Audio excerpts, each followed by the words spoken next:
ప్రార్థన చేసుకుని ఈ రాత్రికాలపు కుటుంబ ప్రార్థన మనం ప్రారంభించుకుందాం. మరి దేవుడు ఈ ఉదయకాల సమయం అంతా మనల్ని కాచి కాపాడి ఈ రాత్రికాల సమయంలో కుటుంబ ప్రార్థనలో మరి ఆయన సన్నిధి భాగ్యాన్ని మనకు అనుగ్రహించిన పరలోకమందున్న కన్న తండ్రికి కృతజ్ఞతలు తెలుపుకుంటూ మరి నేటి పరిచర్ను మనం ప్రార్థనతో ప్రారంభం చేసుకుందాం. మరి నేటి రాత్రికాల సమయంలో యెషయా గ్రంథము 60వ అధ్యాయాన్ని నేడు బైబిల్ పఠనంగా లేఖన భాగాలను చదువుకుంటూ మనము పరలోకపు తండ్రి యొక్క చిత్తాన్ని మనం తెలుసుకుని నేర్చుకునేటువంటి ప్రయత్నాలు చేద్దాం. యెషయా గ్రంథం ద్వారా దేవుడు ఏ రీతిగా మాట్లాడుతున్నారు. ఓకేనా? మోషవ ప్రార్థనతో నీటి పరిచయను ప్రారంభించుకుందాం. ప్రార్థన. మహాగణుడు మహోన్నతుడు మా ప్రియ పర్లకు తండ్రి, మీ ఘనమైన శ్రేష్టమైనకి వేలాది వందనాలు. ఈ ఉదయకాల సమయం నుంచి సాయంత్రకాల సమయం వరకు మన సజీవులు అక్కలు ఉంచినది మీకే వేలాది వందనాలు. శుద్ధి సోదరుని ఈ సాయంత్రకాల సమయంలో తండ్రి యెషయా తండ్రి 60 అధ్యాయాన్ని తండ్రి లేఖన భాగాల్లో చదువుతుండగా మాకు సమృద్ధమైన జ్ఞానాన్ని తండ్రి ఈ చిన్న ప్రాణాలు తప్పు పరవశమైన ప్రార్థన యేసుక్రీస్తు తండ్రి ఆమేన్. జై తల్లి ప్రార్థన పడతాను మా మొత్తం మన అమ్మకే వేయలేదు చూచుకోండి మా తండ్రి. ఉదయకాల సమయం తండ్రి ఈ సమయం వరకు తండ్రి మీరు కిందకి కష్టానికి ఎంత ఉన్నదండి. ఈ రాత్రికాల సమయంలో తండ్రి యెషయా 60 అధ్యాయం చదువుతుంది. సౌంతండి కానీ విత్తబడి అవుతుంది మరొకరు రాసుకుంటూ తండ్రి యెషయా 60 అధ్యాయం చదువుతుండగా ఆ సందర్భాలు రోజులకి లేచుకులా చేయండి. మా మొన్న తెచ్చిలా చేయండి. మీరు ప్రేమించిన స్థానిక సంఘం నేర్చండి. ఓదురు వైఎస్ఆర్ దీవించండి తండ్రి. సంఘ కాబట్టి భోజనం బిగాలు అందించి కుటుంబాన్ని కూడా ఆశ్రయించండి. 2 సంఘం సేకరణను కూడా దీవించండి తండ్రి. నూతనంగా తరఫున మీ సేకరణని దీవించండి తండ్రి. ఈ చిన్న ప్రాంతంతో పరమాన్ని వేడుకుంటే ఈ ప్రార్థన యేసుక్రీస్తు పడుతుంది. ఆమేన్. మంచిదైనా చిన్న ప్రార్థన చేసుకుందాం. మహాగణుడువైన మా తండ్రి, మహోన్నతుడైన దేవ, పరిశుద్ధుడైన తండ్రి, మీ ప్రేమ కలిగిన నామానికి కృతజ్ఞతాస్తుతులు చెల్లించుకుంటున్నాము దేవ. తండ్రి రాత్రికాల సమయంలో మీ ప్రియకుమారులు మా రక్షకుడైన యేసుక్రీస్తు ప్రభుల వారి నామంలో మీ సన్నిధిలో తండ్రి మీ సముఖంలో పరిశుద్ధాత్మ ప్రేరణతో పరిశుద్ధాత్మ సహాయంతో మీకు ప్రార్థన చేసుకునేటువంటి చక్కటి భాగ్యాన్ని ఈ వేగురుమే ఈ రాత్రికాల సమయంలో అనుగ్రహించినందుకే కృతజ్ఞతాస్తుతులు చెల్లించుకుంటున్నాం తండ్రి. దేవా యొక్క సమయంలో ప్రార్థించిన 20 బిడ్డల్ని జ్ఞాపకం చేసుకుంటున్నాను తండ్రి. వారికి కావలసినటువంటి సహాయాన్ని సహకారాన్ని అనుగ్రహించండి. మీ పరిచర్యలో చక్కటి రీతిలోనైనా బలమైనటువంటి పాత్రలుగా వాడబడుచుండగా నీ బిడ్డలకి తెలివిని వివేకాన్ని బలమును ఆయువును ఆరోగ్యాన్ని దయచేయండి తండ్రి. అలాగే ప్రభా మరి యొక్క సమయంలో మీరు మమ్మల్ని ప్రేమించి ఇచ్చినటువంటి స్థానిక సంఘాలను జ్ఞాపకం చేసుకున్నాం తండ్రి. ఓదూరు వైఎస్ఆర్ నగర్లో ఉన్నటువంటి సంఘాన్ని, సంఘ బిడ్డలను, యవనస్తులను, వృద్ధులను, బాలులను, చంటి పిల్లలను అందరినీ జ్ఞాపకం చేసుకుంటున్నాం ప్రభా. ప్రతి ఒక్కరిని దీవించి ఆశీర్వదించి కాచి కాపాడండి తండ్రి. అలాగే ప్రభా మరి ఎవరైతే అవసరతలు ఉన్నారో, ఎవరైతే సమస్యలు ఉన్నారో, ఎవరైతే బలహీనుడిగా ఉన్నారో వాళ్ళందరినీ ముట్టి స్వస్థపరిచి దీవించండి తండ్రి. మీ మహిమ కొరకు నిలబెట్టండి. ప్రతి ఒక్కరూ తండ్రి మీ చిత్తానికి లోబడేటట్లుగా మీ కుమారుని అయినటువంటి యేసుక్రీస్తుల వారిని తెలుసుకుని తండ్రి ఆత్మతోనైనా ఈ లోకంలో నడిపింపబడుటకు నిరంతరము తండ్రి మీ సహవాసంలో జీవించేటట్లు బ్రతికేటట్లు నిరంతరమునైనా ప్రార్థనాపూర్వకంగా తమ విశ్వాస జీవితాన్ని భక్తి జీవితాన్ని సంఘం ద్వారాగా ముందు కొనసాగించుకున్నట్టుగా నీ బిడ్డలకు మీ సహాయాలు తెచ్చమని సంఘాలను నడిపిస్తున్నటువంటి ప్రియులు దైవ సేవకులు రాజు గారిని వారి కుటుంబాలని దీవించి ఆశీర్వదించమని వారికి సహకారులుగా ఉన్నటువంటి నాయన పెద్దలను కుటుంబాలను పరిచారకుల కుటుంబాలను యువ సేవకుల కుటుంబాలను దీవించి ఆశీర్వదించండి. ఇదిగోనైనా ఈ సంవత్సరంలో నూతనంగా తర్ఫీదు అవుతున్నటువంటి యువ సేవకులందరినీ అలాగే ట్రైనింగ్ ఇస్తున్నటువంటి సేవకులను సహకరిస్తున్నటువంటి ఇతర వారిని కూడా దీవించి ఆశీర్వదించి కాపాడమని వేడుకుంటూ తండ్రి రాత్రికాల సమయంలో యెషయా గ్రంథాన్ని తండ్రి నాయన 60వ అధ్యాయాన్ని నేడు మా వినికిడిలో మీరు మాట్లాడడానికి సిద్ధపడుతున్నారు ప్రభా.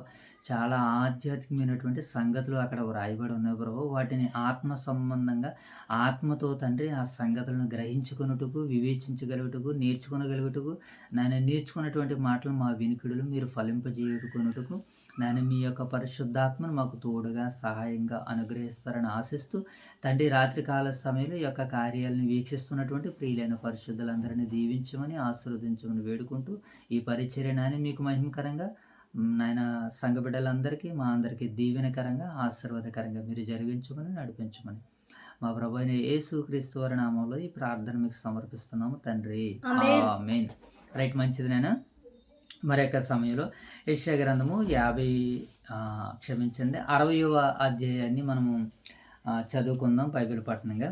అయితే ఈ 60వ అధ్యాయ నేపథ్యాన్ని చూసినప్పుడు చాలా సంగతులు ఇక్కడ మనకి వ్రాయబడ్డాయి. ఇది ఈ 60వ అధ్యాయాన్ని మనం చూసినప్పుడు ఇది సియోను దేవుని భవిష్యత్తు పునరుద్ధానంగా కనబడుతుంది. ఏంటమ్మా ఈ అధ్యాయం ఎలా కనబడుతుంది మనకి?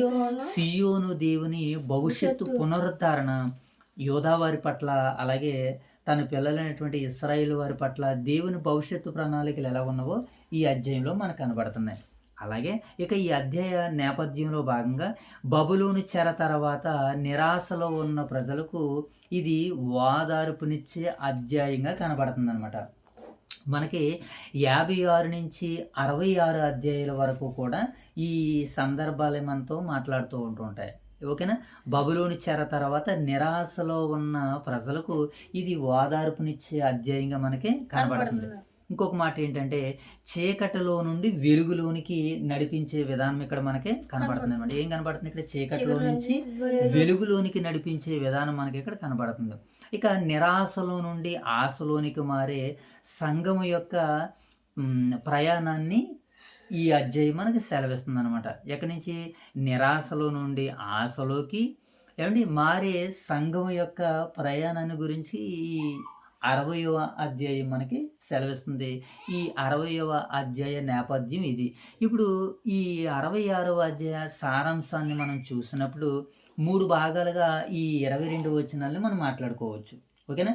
3 భాగాలుగా ఈ 22 వచనాలని మనం మాట్లాడుకోవచ్చు. మొదటిగా సారాంశంలో భాగంగా మొదటి 3 వచనాలు మనకి ఏమని సెలవిస్తున్నానంటే, లేచి ప్రకాశించుము, నీ దేవుని మహిమ నీ మీద ఉదయిస్తుందని మొదటి 3 వచనాలు మనకి ఇక్కడ సెలవిస్తున్నాయట. 60వ అధ్యాయము సారాంశంలో మొదటి భాగం మొదటి 3 వచనాలు మనం చూసినప్పుడు లేచి ప్రకాశించుము, దేవుని మహిమ నీ మీద ఉదయిస్తుంది. ఎక్కడి నుంచి లేవాలి అని మనం ఆలోచన చేసినప్పుడు పాపం అనేటువంటి చెర నుంచి దేవుడు ఇచ్చే వెలుగులోనికి ప్రకాశించమని పిలుపునిస్తున్నాడు ఇక్కడ యెషయా ప్రవక్త యోధా వారికి. ఓకేనా? రైట్. ఇప్పుడు మరొక మాటగా మనం చూద్దాం. నీకు వెలుగు ఎచ్చున్నది దేవుని మహిమ నీ మీద ఉదయించుచున్నది.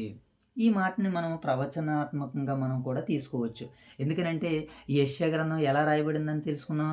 భూత, వర్తమాన, భవిష్యత్తు కాలాలకి సంబంధించినది. నెక్స్ట్ యేసుక్రీస్తుల వారు గురించి ప్రవచనాలు ఇందులో ప్రస్ఫుటంగా రాయబడినాయి. ఇంకా ప్రాముఖ్యంగా ఈ 60వ అధ్యాయం మనకి ఎలా కనబడుతుందంటే ఛాయగా ప్రభు అయిన యేసుక్రీస్తుల వారిని కొరకు, ప్రభు అయిన యేసుక్రీస్తుల వారి హయామములో, ఆయన పరిపాలనలో, ఆయన కాలంలో ఎలాగైతే పరలోక రాజ్యం కొరకు, సంఘ విస్తరణ కొరకు ఆయన ఎలాగైతే సేవ చేశాడో, ఆ సంఘం ఎలా మహిమ పొందిందో, ఎలాగా ప్రకాశించిందో, ఎలా వెలుగుతూ యేసుక్రీస్తుల వారు ఉన్న కాలంలో నింపబడిందో ఈ అధ్యాయం అంతా కూడా మనకి సెలవిస్తుంది.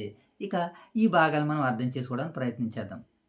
యేసుక్రీస్తు ద్వారాగా వచ్చే వెలుగు ఇది ఆత్మీయ వెలుగుకు సూచనగా ఉన్నది.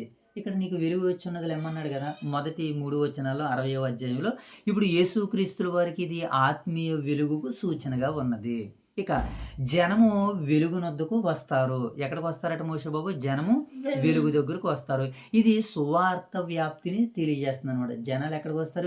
వెలుగు అనగానే ఎవరు? యేసుక్రీస్తుల వారు అనగానే సంఘం అనగానే యేసుక్రీస్తుల వారు తండ్రి అయినటువంటి దేవునికి శిరస్సుగా ఉన్నారు అని ఇలా మనం ఒక్కొక్కటి మాట్లాడుకుంటే నేపథ్యం చూస్తాము. సారాంశంలో ఇప్పుడు మొదటి భాగం మొదటి నుంచి 60వ అధ్యాయము 3 వచనాల సారాన్ని టూకీగా విన్నాం కదా.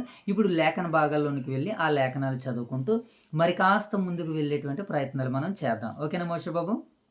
రైట్. ఇప్పుడు మొదటి వచనం చదువుకుందాం. 60వ అధ్యాయం మొదటి వచనం. నీకు వెలుగు వచ్చి ఉన్నది, లెమ్ము తేజరిల్లుము, యెహోవా మహిమ నీ మీద ఉదయించును. యెహోవా మహిమ ఎవరి మీద ఉదయించినట? నీ మీద ఉదయించును. లెమ్ము యెహోవా మహిమ నీ మీద ఉదయించును. నీకు వెలుగు వచ్చున్నది. నీకు వెలుగు వచ్చున్నది కనుక నువ్వు ఎక్కడి నుంచి వచ్చేటప్పుడు బయటికి చీకటిలో నుంచి వెలుగు దగ్గరికి వచ్చేది. ఒక్కసారి వెలుగులోనికి వచ్చినటువంటి తర్వాత మరలా చీకటిలోనికి వెళ్ళే ప్రయత్నాలు మనం చేయకూడదు. ఉదయం గలతీ సంఘంలో మనం అదే నేర్చుకున్నాం. ఏంటి, ఒక్కసారి మనము అది స్వతంత్రులుగా అయినటువంటి తర్వాత మరలా దాసులుగా మనం ఉండకూడదని ఉదయకాల సమయంలో గలతీ పత్రిక ద్వారా నేర్చుకున్నటువంటి వర్తమానం. ఇక్కడ కూడా లెమ్ము నీకు వెలుగు వచ్చి ఉన్నదంటే ఎక్కడి నుంచి లెమ్మంటున్నాడు?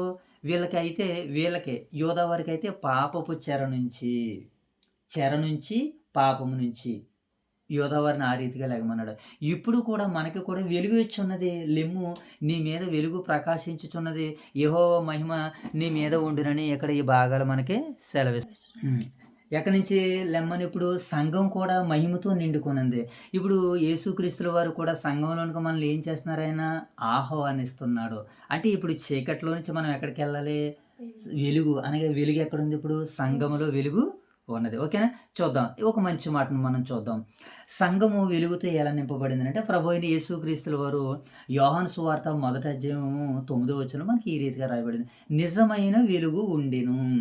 ఇప్పుడు నిజమైన వెలుగు నీ మీద ప్రకాశిస్తుంది. ఆ రోజు యోధా వారి మీద, ఇశ్రాయేలు వారి మీద ప్రకాశించినటువంటి ఆ ప్రకాశం ఎవరన్నమాట? ఇప్పుడు ప్రభు అయిన యేసుక్రీస్తుల వారికి సూచనగా, సాదృశ్యంగా ఈ అధ్యాయము సంఘానికి సూచనగా, యేసుక్రీస్తుల వారికి సూచనగా ఇక్కడ ఈ అధ్యాయం ఉందని మనం చెప్పుకోవచ్చు అనమాట. ఓకే, నిజమైన వెలుగు ఉండును, అది లోకములోనికి వచ్చుచు ప్రతి మనుషుని వెలిగిస్తుందట. కానీ మనుషులే ఆ వెలుగు దగ్గరికి రావడం లేదని ఇక్కడ వాక్యం మనకి ఇక్కడ సెలవిస్తుంది. ఇక మరొక మాటను కూడా మనం చూద్దాం. ఇదే యోహాను సువార్త 8:12 ఒక మాట ఉంటుంది. యోహాను సువార్త 8:12 చదువు. అక్కడ ఎమ్మటిని తీసినామని చదవాలి. యోహాను సువార్త 8:12 ఏమని రాయబడింది అక్కడ? మరలా యేసు నేను లోకమునకు వెలుగును, నన్ను వెంబడించువాడే చీకట్లో నడవక జీవపు వెలుగు కలిగి ఉండెనని వారితో చెప్పును. నన్ను వెంబడించేవాడు ఎక్కడట? నన్ను వెంబడించేవాడు చీకటిలో ఉండకుండా జీవపు వెలుగులో ఉంటాడు. నిజమైన వెలుగు ఆయనే. అనగా ఇప్పుడు సంఘము దేనితో నింపబడింది? దేవుని మహిమతో, అనగా దేవుని వెలుగుతో సంఘము నింపబడింది. కనుక ఇప్పుడు ఈ సంఘానికి మనం ఏం చేయాలి? వెళ్ళాలి, మహిమను మనము స్వతంత్రించుకోవాలి. అలాగే దేవుడు భక్తుడైనటువంటి ప్రవక్త అయినటువంటి యెషయా ద్వారాగా యోధా వారికి ఊరటనిస్తున్నాడు. మీరు లేవండి, ఇన్నాళ్ళు మీరు చీకట్లో ఉన్నారు, పాపపు చెరలో ఉన్నారు, పాపములో ఉన్నారు, బబులోనులో ఉన్నారు, మీరు లేవండి, దేవుని మహిమ మీ మీదకు వస్తుందని యెషయా ప్రవక్త యోధా వారికి పిలుపునిస్తున్నట్లుగా మనకు కనబడుతుంది. ఓకేనా? అలాగే ఇప్పుడు పాత నిబంధన గ్రంథంలో మరొక మాటను కూడా మనం చూద్దాం. ఓకేనా మోషే బాబు? మరొక మాటను కూడా చూద్దాం. చూడండి, ఒకసారి మలాకీ ప్రవక్త ద్వారాగా దేవుడు మాట్లాడుతూ మలాకీ గ్రంథము 4:12 చదువుదాం. మలాకీ గ్రంథము 4:8 చదువుదాం. అయితే నా నామమందు భయభక్తులు గలవారగు మీకు నీతి సూర్యుడు ఉదయించును. ఎవరటైనా? నీతి సూర్యుడు ప్రభు అయిన యేసుక్రీస్తుల వారు నీ మీద ఉదయిస్తాడు. ఎప్పుడు మన మీదకి ఉదయిస్తాడు? ఎప్పుడు మన మీదకి ప్రకాశం వస్తుంది అని అంటే, మనము పాపములో నుంచి, మనము అపరాధాల్లో నుంచి మనము విడిపింపబడితే ఆ నీతి వెలుగు మన మీద ప్రకాశిస్తుంది. అప్పుడు దేవుడు మన ద్వారాగా మహిమ పొందుతాడు. కారణం ఏంటంటే ఆయన మహిమ మన మీద ఉన్నది కనుక మన మహిమను బట్టి ఆయన అత్యధిక మహిమలోనికి వెళ్తారని ఇక్కడ వాక్యము సెలవిస్తుంది. కనుక పాపం వల్ల కలిగే ఆధ్యాత్మిక అంధత్వాన్ని ఇది సూచిస్తుంది. పాపం వలన కలిగే అంధత్వాన్ని బట్టి ఇది మనకి సూచిస్తుంది. ఒకసారి ఇదే యెషయా గ్రంథం పక్కన ఉంది కదా, పక్కనే 59:9 చదువుదాం. 59:9 వెలుగు కొరకు మేము కనిపెట్టుచున్నాము గాని చీకటి మాకు ప్రాప్తించుచున్నది. వెలుగు కొరకు వీళ్ళు ఏం చేస్తున్నారట? జైతేలు చూడాలి అక్కడ 59:9 వెలుగు కొరకు మేము చూచుచున్నాము గాని చీకటి మాకేం చేస్తుందట? ప్రకటించుచున్నది అని అంటున్నాడు. చూడండి, ప్రకాశము కొరకు మేము ఎదురు చూచుచున్నాము గాని అంధకారములోనే నడుచుచున్నాము. వెలుగు కొరకు మేము కనిపెట్టుకొనిచున్నాము గాని చీకటియే మాకు ప్రాప్తించుచున్నది. చీకటియే ప్రాప్తిస్తున్నట్టు వారికి. కనుక ఏమంటున్నాడు అంటే, చీకటి ప్రాప్తించడానికి గల కారణం ఏంటి? వీళ్ళు ఇంకా పాపములోనే ఉండిపోయారు. ఎవరైతే పాపాలతో ఉంటారో వారి మీద వెలుగు ఉండదు, దేవుని మహిమ. మన మీద వెలుగు ఉండాలన్నా, దేవుని మహిమ ఉండాలన్నా మనం ఎలా ఉండాలి మోషే బాబు? దేవుని మహిమను ధరించుకునేవారుగా వెలుగు దగ్గరికి మనం వెళ్ళాలి.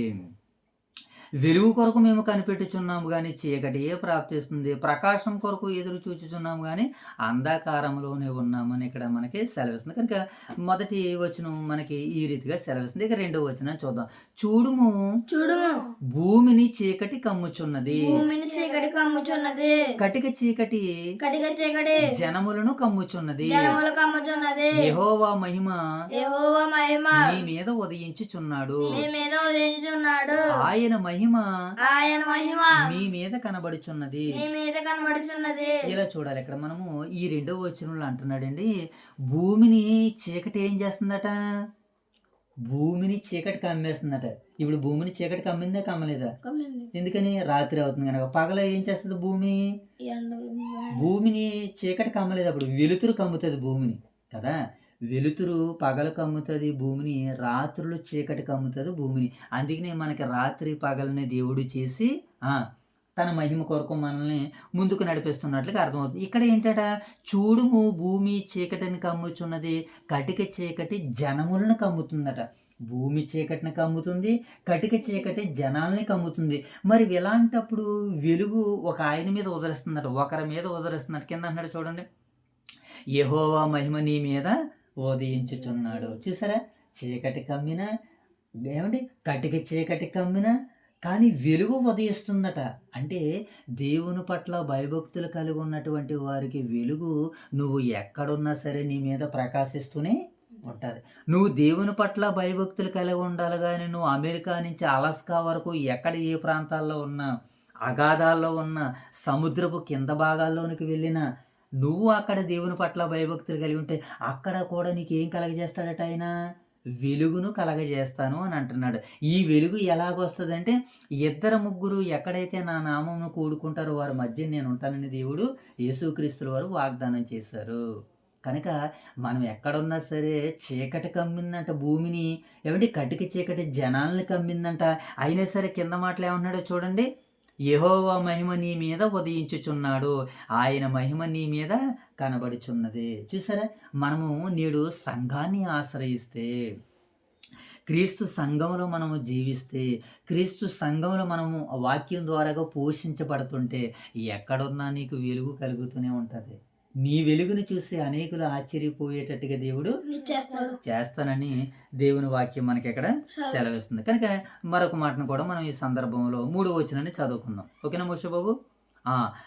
జనములు చదవాలి. జనములు నీ వెలుగునకు వచ్చెదరు, రాజులు నీ ఉదయకాంతికి వచ్చెదరు. కన్నులెత్తి చుట్టూ చూడుము, వీరందరూ కూడుకొని నీ వద్దకు వచ్చుచున్నారు, నీ కుమారులు దూరం నుండి వచ్చుచున్నారు, నీ కుమార్తెలు చంకనెత్తుబడి వచ్చుచున్నారు, నీవు చూసి ప్రకాశింతువు, నీ గుండె కట్టుకొనుచు ఉప్పొంగును, సముద్ర వ్యాపారం నీ వైపు త్రిప్పబడును, జనముల ఐశ్వర్యం నీ యొద్దకు వచ్చును.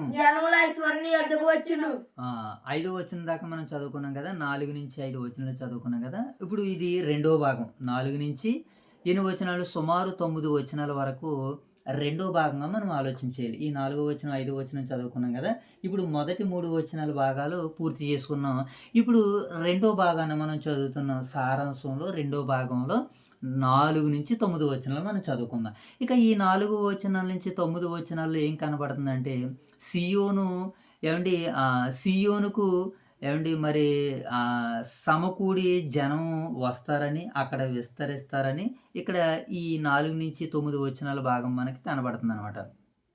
సియోనుకు సమకూడి జనము తరలి వస్తారని ఈ రెండో భాగంలో మనకు కనబడుతుంది. చెదిరిపోయిన యూదులు దూర ప్రాంతంలో నుంచి తిరిగి వస్తారు. చెదిరిపోయినటువంటి యూదులు ఎక్కడి నుంచి వస్తారట మోషే బాబు? దూర ప్రాంతం నుంచి, అనగా బబులోను చెర నుంచి తిరిగి వస్తారు. ఇలా తిరిగి వచ్చినటువంటి వీళ్ళకి సముద్ర వ్యాపారం. మరి ఈరోజు మనకి గ్యాస్ ఎక్కడి నుంచి వస్తుంది? పెట్రోల్ ఎక్కడి నుంచి వస్తుంది? డీజిల్ ఎక్కడి నుంచి వస్తుంది? సముద్రం నుంచే. ఈరోజు మనకి ఏ ఆయిల్ కావాలన్నా సరే ఇరాన్ వారి ప్రాంతం నుంచి దాటుకుని రావాలట. అందుకని మన దేశానికి జెండాలు ఊపేసి మన దేశాన్ని నుంచి పంపించేస్తున్నారు వాళ్ళు. లేకపోతే బాంబులు పెట్టి పీల్చేస్తారు మనల్ని. మనకి ఇక్కడ బ్రతకడానికి ఏమీ ఉండదు. కనుక ఇలా మనం ఆలోచించేస్తే సముద్ర వ్యాపారం ఎక్కడికి తిప్పుతాడట? సముద్ర వ్యాపారము, అలాగే ఇతర దేశాల ఐశ్వర్యము ఏమండి నీ యొద్దకి వచ్చును అని ఈ భాగాలు మనకి ఇక్కడ సెలవిస్తున్నాయి. ఓకే. అన్యులు దేవుని ప్రజలను సేవ చేసి వారు దేశాన్ని కడతారు, పునర్నిర్మిస్తారని ఈ అధ్యాయం మనకి రెండో భాగంలో ఈ మాటలు మనకి సెలవిస్తున్నాయి. ఇప్పుడు ఈ మాటలు చదివితే మనకి మరింత టూకీగా అర్థమవుతుంది. ఇప్పుడు రెండో భాగంలో 4-9 వచనాలు మనం చదువుకుందాం. ఆల్రెడీ 4వ వచనం 5వ వచనం చదువుకున్నాం కదా. ఇప్పుడు 6వ వచనాన్ని చదువుకుందాం. ఓకేనా. ఒంటెల సమూహము మిద్యాను ఏయిఫాల ఒంటెలను నీ దేశము మీద వ్యాపించును. వారందరూ శాబా నుండి వచ్చెదరు. బంగారమును ధూపద్రవ్యమును తీసుకుని వచ్చెదరు. యెహోవా స్తోత్రములను ప్రకటించెదరు. 7వ వచనం చదువుకుందాం. నీ కొరకు కేదారు గొర్రెలు మందలన్నీయు కూడుకొనును. నెబాయోతు పొట్టేళ్ళు నీ పరిచర్యకు ఉపయోగములగును. అవి నా బలిపీఠం మీద అంగీకారములగును. నా శృంగార మందిరమును నేను శృంగారించెదను. మేఘము వలెను ఎగయు గువ్వ వలెను గూళ్ళు ఎగసి వచ్చి నీ దేవుడైన యెహోవా నామమును బట్టి ఆయన నిన్ను శృంగారించినందున ఇశ్రాయేలు పరిశుద్ధ దేవుని నామమును బట్టి దూరము నుండి నీ కుమారులను తమ వెండి బంగారములను తీసుకుని వచ్చుటకు ద్వీపములు నా కొరకు కనిపెట్టుచున్నవి. రైట్, మంచిది నాయనా. ఇక్కడ ఈ భాగాల్లో రెండవ భాగంలో మనం చూసినప్పుడు అన్యులు ప్రజలు మరి దేవుని సేవ చేసి దేవుని మందిరాన్ని పునర్నిర్మిస్తారు. అలాగే సముద్ర వ్యాపారం వీళ్ళ దగ్గరికి చేరతదని, చెదిరిపోయిన యోధావారు దూర ప్రాంతం నుండి తిరిగి వస్తారని ఈ 4-9 భాగాల్లో మనకి వాక్యాలని వివరిస్తుంది. ఇది 4-9 వచనాల సారం. అయితే ఇప్పుడు ఈ 4-9 వచనాలు ఉన్నటువంటి కొన్ని క్రాస్ రిఫరెన్స్ని మనం చూద్దాం.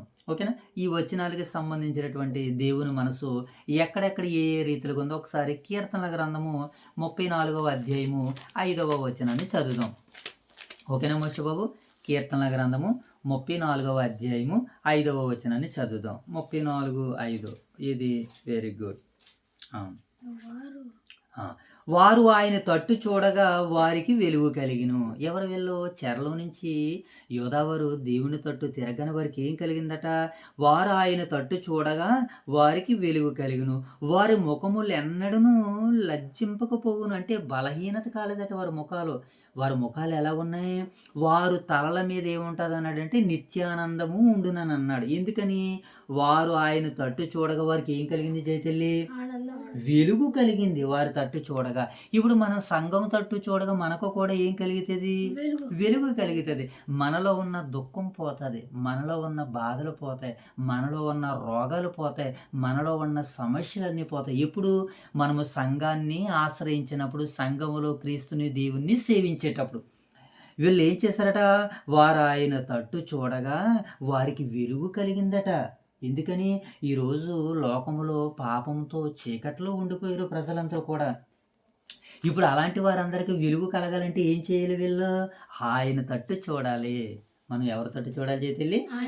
దేవుని తట్టు చూడాలి. అలాగే యెషయా గ్రంథము 35వ అధ్యాయము 52వ వచనం చదువు జయతల్లి. నువ్వు 35వ అధ్యాయం 10వ వచనం తీ.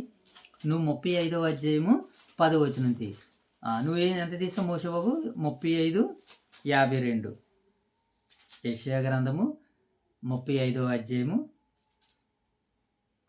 ఎన్నో వచనము? యెషయా గ్రంథము 35వ అధ్యాయము ఒకసారి ఆ మాటను చూద్దామండి. 52వ అధ్యాయం ఒకసారి. నువ్వు తీసావు జయతల్లి, నువ్వు తీసిన తిరిగిచ్చే జయతల్లి, నువ్వు తీసి తిరిగేమో 35వ అధ్యాయం 10వ వచనం యెషయా గ్రంథము. ఇదే ఇదే దీంట్లోనే ఉంది 35 10. 35 వెరీ గుడ్. యెషయా గ్రంథం 35 అధ్యాయం 10వ వచనం ఏముంది నేను అక్కడ? యెహోవా విమోచించిన వారు పాటలు పాడుచు తిరిగి సియోనుకు వచ్చెదరు. యెహోవాను ఏం చేస్తారట వీళ్ళు? సియోనికి ఏం చేస్తారు? యెహోవా విమోచించినటువంటి వారు పాటలు పాడుచు తిరిగి సియోనుకు వచ్చెదరు. వారి తలల మీద ఏముంటుందట? నిత్యానందం ఉంటుంది. ఎందుకని? వారు పాటలు పాడుకుంటూ సియోనుకు వచ్చారు కనుక. మనము కూడా దేవుని సంఘానికి వెళ్ళిన తర్వాత మనకు కూడా ఎలాగ ఉంటుంది? ఆనందంగా ఉంటుంది, సంతోషంగా ఉంటుంది. అక్కడ పాటలు పాడుతున్నప్పుడు, పరిచర్య చేస్తున్నప్పుడు ఏదో తెలియని ఆనందం. అందుకని వారి తలల మీద నిత్యానందం ఉండును. నిత్యము ఎవరైతే దేవుని పరిచర్యలో వాడబడుతూ ఉంటుంటారో వాళ్ళకి ఏం కలుగుతుందట మోషే బాబు? వారి తలల మీద నిత్యము ఆనందం ఉండును. వారు ఆనందముతో సంతోషము గలవారే ఎక్కడికి వచ్చేస్తారట? సియోనికి తిరిగి వచ్చేస్తారని ఇక్కడ పరిశుద్ధ లేఖనాలు మనకి సెలవిస్తున్నాయి. కనుక ఇది యెషయా గ్రంథంలో రాయబడినటువంటి 4 నుంచి 9 వచనాల వివరణ.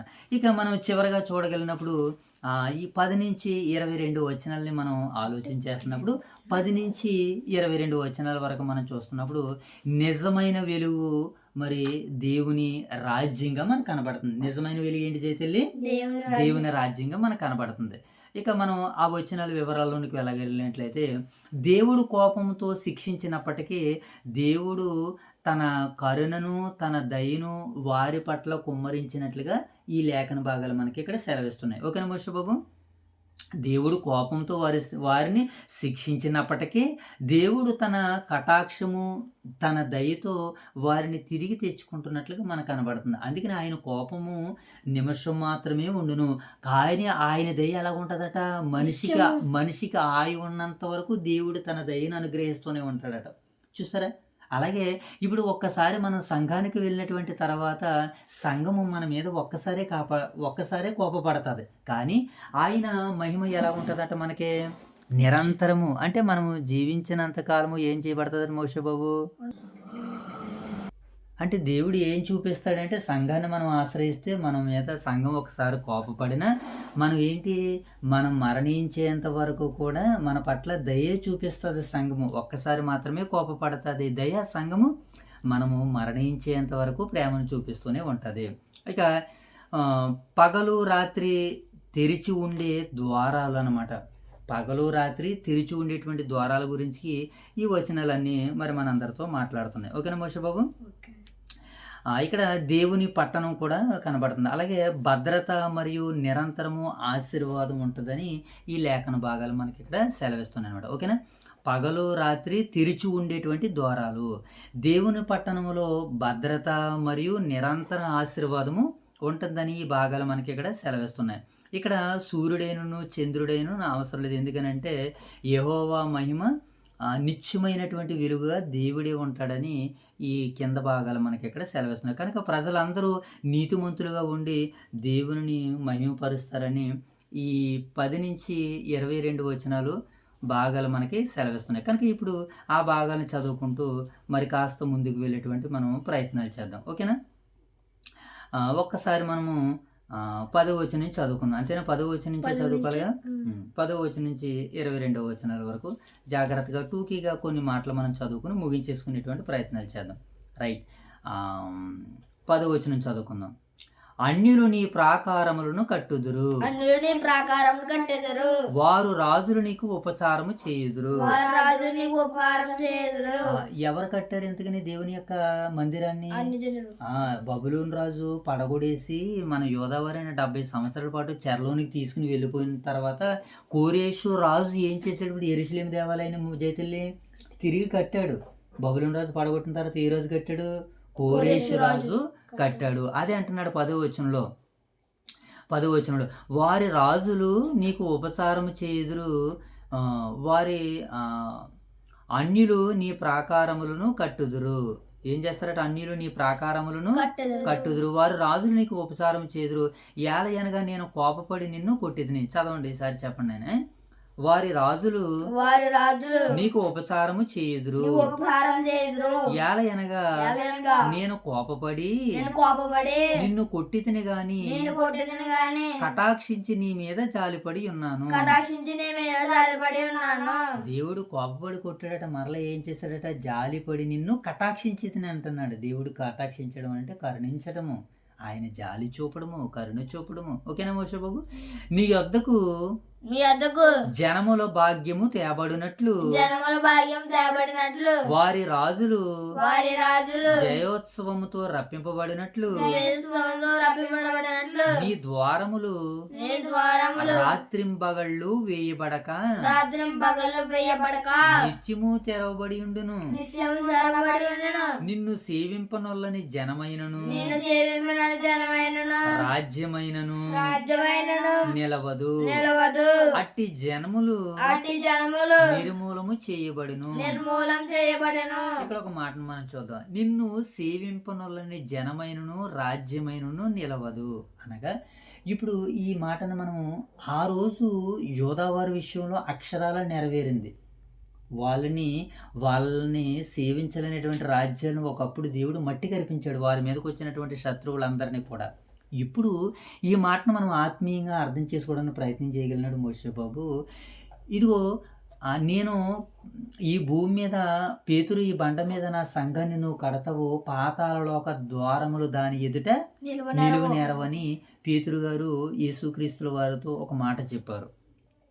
ఇప్పుడు ఆ మాటను చెప్పుకుంటున్నప్పుడు సంఘము స్థాపించినటువంటి తర్వాత, సంఘము కట్టబడినటువంటి తర్వాత అనేకులు ఏం చేశారు? అనేక రాజులు, రాజ్యాలు, సైన్యాలు అన్నీ కూడా ఇప్పుడు క్రీస్తు సంఘంలో ఏం చేయబడుతున్నాయి? దేవుని స్తుతిస్తున్నాయి, దేవుని మహిమపరుస్తున్నాయి. రాజ్యాలు, ప్రజలు అనగానే ఎవరు అని అంటే ఏ కుటుంబానికి ఆ కుటుంబానికి రాజు. ఏమండి, 10 ఇల్లులు కలిగి ఉన్నటువంటి వాడు రాజు, 10 మంది కుటుంబాలని కలిగి ఉన్నటువంటి వాడు సైన్యంతో సమానం. ఇలా మనం ఆత్మీయంగా అర్థం చేసుకుంటే మోషే బాబు, నిన్ను సేవించనొల్లని జనమైనను రాజ్యమైనను నిలవదు, అట్టి జనములు నిన్ను నిర్మూలము చేయబడును. అలాంటి ఆధిక్యతని దేవుడు ఏం చేశాడట? సంఘానికి ఇచ్చానని అంటున్నాడు. ఒకసారి మనము ఎపిసి పత్రిక 8వ అధ్యాయము, ఎపిసి పత్రిక 2వ అధ్యాయము 22వ వచనాన్ని చదువుదాం ఒకసారి. ఎపిసి పత్రిక 2వ అధ్యాయము 22వ వచనం చదువుదాం. ఎందుకనంటే ఈ మాట, ఒక మాట మనం చూసినప్పుడు 10వ వచనంలో మనకు కనబడుతుంది కదా, అన్యులు నీ ప్రాకారంలో కట్టెదురు అని అన్నాడు కదా. ఒకసారి మనము 10వ అధ్యాయము ఎపిసి పత్రిక 2వ అధ్యాయం 22వ వచనం చదువుదాం. ఉదయం ప్రతి కట్టడమును ఆయనలో చక్కగా కట్టబడినట్లు ప్రభువునందు పరిశుద్ధపరచబడి దేవాలయమగినట్లు వృద్ధి పొందినట్లు ఆయనలో మీరు కూడా ఆత్మ మూలముగా కట్టబడుచున్నారు. ఇప్పుడు మనము దేవునికి మందిరంగా ఎలా కట్టబడుతున్నాం? ఒక్కొక్క రాయిగా మనం అందరం కలబలికి ఇప్పుడు మందిరముగా, దేవాలయముగా కట్టబడుతున్నాం. అన్యులు నీ ప్రాకారాలను కట్టెదరన్నారు కదా, దేవుని మందిరాన్ని కట్టెదరన్నారు కదా. ఏమండి, ఇలా మనము కూడా ఇప్పుడు ఏం చేయబడుతున్నాం? ఆత్మ సంబంధమైనటువంటి మందిరాలుగా, కట్టడాలుగా దేవుల్లో మనం కట్టబడుతున్నామని ఈ సందర్భాన్ని బట్టి మనకు అర్థమవుతుంది. ఇక 12వ వచనంలో కూడా అంటున్నాడు కదా,